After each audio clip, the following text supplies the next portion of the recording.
I'm out here today at the Via Christi Sleep Clinic. We're talking here right now with Chris. He is a sleep tech, and it is National Napping Day, so it's a great time to talk about getting some sleep. And Chris, we were just mentioning to each other, you know, if someone's not getting a restful night's sleep, it could be a lot of factors, but one of them could be sleep apnea, right? Absolutely. They may stop breathing in their sleep potentially hundreds of times during the night, some over 1,000 times a night. Wow. Okay, so what are some of the risk factors? If someone's out there and they're like, I'm not sleeping through the night, what are some of the things that could indicate that it's sleep apnea?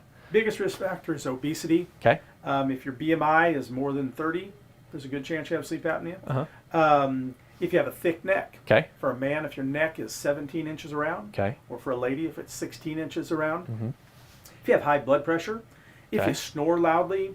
If you have a bed partner that says you stop breathing in your sleep. If you ever wake up and you do this. Yeah. If you have acid reflux at night. If you have to get up and use the bathroom every couple of hours. Those are all common indications that you might have sleep apnea.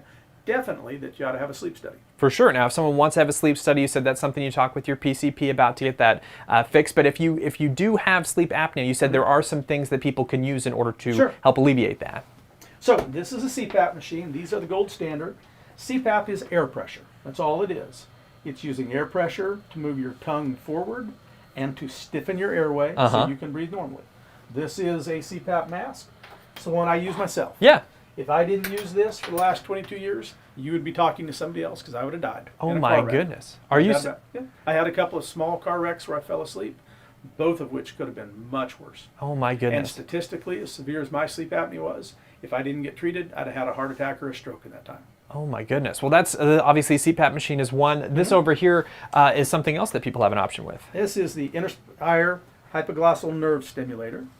Gets implanted right about here. It's an outpatient surgery.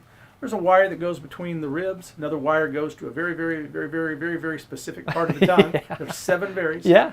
And it just moves the tongue forward to get it out of the way. It's like a little pacemaker for your tongue. Perfect. And then over here is a little less invasive, but still works if it works, right? Yes. This is called an oral appliance. In the old days, they used to call them mandibular and advancement devices. These little bands right here are adjustable, and they move your jaw forward just a little bit, and they open your mouth just a little bit, so you can breathe better at night. Well, it's all about sleeping better at night is what we're talking about here today. If someone wants to get more information about a sleep study to see if it's something that they, are dealing with sleep apnea, best thing to do, just talk to their PCP? Absolutely. Very cool. Always a good place to start with anything having to do with your health care. Well, thank you so much, Chris, for telling us all about this. Hey, and if you want more information, too, on Via Christi's Sleep Clinic, you can find it at the KWCH 12 mobile app. Just look for the Where's Shane article.